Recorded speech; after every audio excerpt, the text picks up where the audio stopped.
Mga bossing, nakita ko na ang Aerox Turbo dito sa may Imos Guanzon. Puntahan nyo na to. Napakaganda, mas maganda pa sa version 1, sa version 2. Although magaganda ang mga yan, pero mas angat na angat yung version ngayon. Mas iniba na tong SP Edition. Tong SP Edition na special, ito na yung turbo.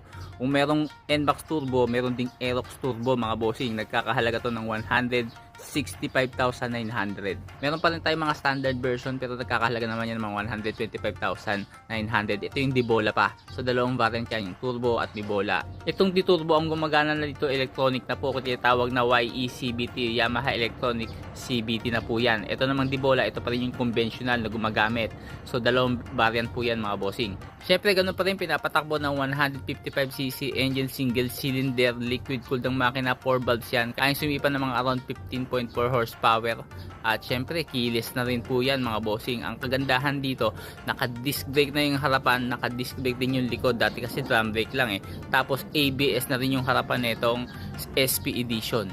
May bagong design na rin ng LED headlight sa harapan, naka-projector pa yan, sa likod naman LED na rin at ang ganda ng pagkakatabas ngayon ng taillight nito, mas angat na angat sa iba.